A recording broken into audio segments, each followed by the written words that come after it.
কমিটির সভাপতি শাহ আহমেদ বাদল, নির্বাহী সভাপতি AGM রফিকুল হক তালুকদার রাজা, সিনিয়র সহসভাপতি শেখ মোহাম্মদ রফিক, সিনিয়র সহসভাপতি হুমায়ুন কবির, যুগ্ম সাধারণ সম্পাদক এবং রাষ্ট্রের সহকারী অ্যাটর্নি জেনারেল রিয়াজুল ইসলাম রিয়াজ, আমাদের আরেক আইনজীবী নেতা, আমাদের সংগঠনের অন্যতম সংগঠক, এই হলরুমেরই বলিষ্ঠ নেতা অ্যাডভোকেট আবুল কালাম, অন্যান্য নেতৃবৃন্দ, আওয়াল সাহেব আছেন, ডক্টর আওয়াল, KM হাফিজ।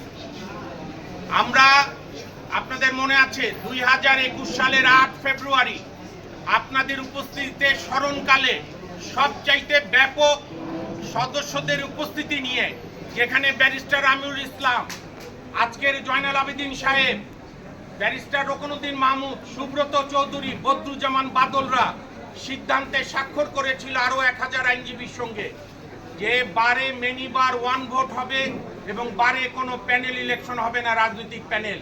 আজকে সেই বিষয় আপনাদের সামনে আমরা বলতে এসেছি এবং আগামী 20 মিনিট আপনাদের প্রত্যেকের কাছে আমরা গিয়ে আপনাদের এই লাঞ্চের সময় বিরক্ত করব।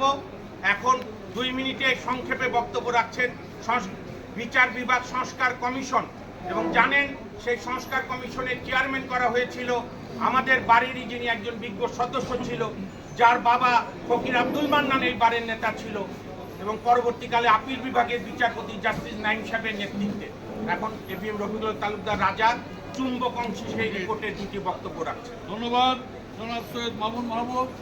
আমি প্রথমেই ক্ষমা চেয়ে নিচ্ছি আপনাদেরকে এই 1-2 মিনিট বিরক্ত করার জন্য।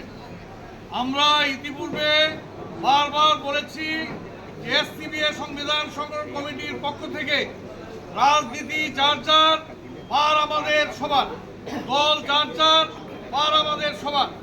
অত্যন্ত আনন্দের সঙ্গে আমরা জানাচ্ছি আপনাদেরকে যে বিচার বিভাগীয় সংস্কার কমিশন তারা এ বিষয়ে 2টা সুপারিশ তারা করেছে এই বার সংক্রান্ত বিষয়ে। আমি ছোট্ট একটা লাইন পড়ছি যে আইনজীবী সমিতির নির্বাচন এবং বাংলাদেশ বার কাউন্সিল নির্বাচনে প্রার্থী বাছাইয়ের ক্ষেত্রে এনে বলছে যে কোনো রাজনৈতিক দল, তাদের রাজনৈতিক দলের একটা অঙ্গীকার থাকতে হবে, এরকম অঙ্গীকার যে আইনজীবী সমিতির নির্বাচন এবং বার কাউন্সিল নির্বাচনে প্রার্থী বাছাইয়ের ক্ষেত্রে কোনো ভূমিকা তারা রাখবে না, এবং উক্ত নির্বাচনগুলিতে অন্য কোনো রাজনৈতিক প্রভাব বিস্তার বা হস্তক্ষেপ তারা করবে না। এটা নির্বাচন বিচার বিভাগীয় সংস্কার কমিশন তারা সুপারিশ করেছে যে রাজনৈতিক দলগুলো বারের নির্বাচনের ক্ষেত্রে তারা যেন কোনো অবস্থাতে নাক না করায়। আমরা কিছু গল্পে বলেছি, আমরা এক একটা রাজনৈতিক দলের মেম্বার হতে পারি, আমরা রাজনীতি করব, কিন্তু বারের বিষয়ে আইনজীবীদের স্বার্থে আমরা এখানে বারে কোনো রাজনৈতিক প্যানেল যেন না হয়, বিচার সংস্কার কমিশনের সুপারিশের পক্ষে আমরা।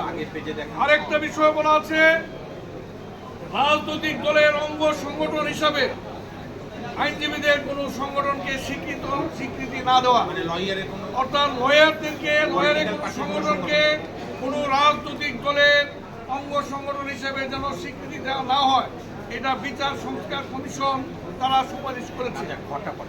হ্যাঁ, এবং এখন মূল কথা হলো যে যদি পলিটিক্যাল প্যানেল যদি হয়, যদি বারের মধ্যে যদি রাজনৈতিক প্যানেল থাকে, তাহলে যারা সুপারিশ করেছেন বিচার সংস্কার কমিশন তারা বলছেন যে আইনজীবীদের রাজনৈতিক পরিচয়ের কারণে মামলা পরিচালনায় তাদের সুবিধা প্রদানের প্রবণতা এবং মামলার ফলাফল তার প্রতিফলন।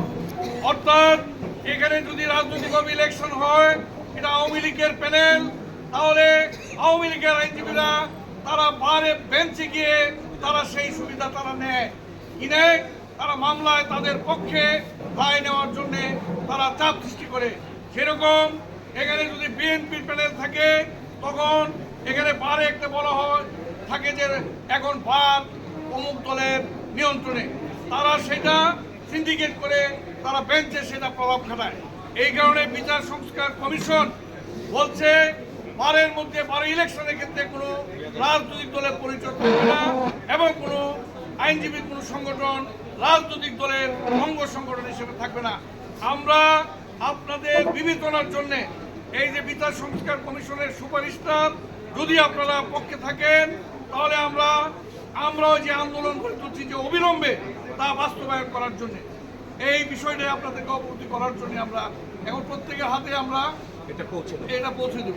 আপনারা নিজেরা বিচার দেবেন। ধন্যবাদ। এখন সমাপনী বক্তব্য রাখবেন এবং তারপরে আমরা আপনাদের কাছে বিচার বিভাগ সংস্কার কমিশনের সুপারিশ এবং প্রস্তাব সম্ভাবনা আপনাদের কাছে পৌঁছে দেব। বক্তব্য রাখছেন বীর মুক্তিযোদ্ধা, এসসিবিএ সংবিধান সংরক্ষণ কমিটির সভাপতি এবং যখন 2023 সালে পুলিশ দিয়ে বারকে দখল করেছিল তখন আইনজীবীরা এই হলরুমে বসে যে দুই হিরো সন্তানকে আহ্বায়ক এবং সদস্য সচিব করে প্রথমবার ইতিহাসে একটি জনতার প্যানেল করে কমিটির কার্যক্রম পরিচালনা করেছিল সেই অ্যাডহক কমিটির সদস্য সচিব শাহ আহমেদ বাদল। বিজ্ঞ ভাইয়েরা, আপনাদের সময় নষ্ট করব না। ইতিমধ্যে সংবিধান সংরক্ষণ কমিটির সংগ্রামী সাধারণ সম্পাদক সৈয়দ মামুন মাহবুব, কার্যকরী সভাপতি রফিকুল হক তালুকদার রাজা তাদের বক্তব্য রেখেছেন। আজকে দেশে যে অবস্থা চলছে, গণ অভ্যুত্থানের পরে দি স্পিরিট অফ রিভলিউশন, এই বিপ্লবের মূল স্পিরিট হচ্ছে যে আমাদের সাংবিধানিক প্রতিষ্ঠান যতগুলো আছে এই বঙ্গুর এই সাংবিধান প্রতিষ্ঠানগুলো সংস্কার করতে হবে। আর সেই স্পিরিটকে ধারণ করে বিচার সংস্কার কমিশন গঠিত হয়েছে। এই সুপ্রিম কোর্টের এই বিজ্ঞ আইনজীবী শাহ মমিনুর রহমানের নেতৃত্বে তারাও আজকে সকল আইনজীবী পেশাজীবীদের মতামতের ভিত্তিতে একটা সুপারিশমালা তৈরি করেছে, যেটা সংবিধান সংরক্ষণ কমিটি আইনজীবীর আন্দোলন সংগ্রাম করেছে। রাজনীতি যার যার বার আমাদের সকলের, এই রাজনৈতিক দলগুলো জনগণের পক্ষে কথা বলে না। তারা আজকে বাদ দখল করে শিখেছে, বিচার বিভাগ দখল করে শিখেছে। তারা আজকে বিচার বিভাগ দখল করে এই বিচার বিভাগে জুডিশিয়াল অ্যানার্কিজম এখানে তৈরি করেছে। আজকে সুপ্রিম কোর্ট বার অ্যাসোসিয়েশন আজকে দখল হয়ে গিয়েছে। গত 1.5 বছর আগ থেকে এই বিচার বিভাগে 2-3 বছরে এই বিচারে আমাদের সুপ্রিম কোর্ট বার অ্যাসোসিয়েশনে কোনো নির্বাচন এখানে হয় না।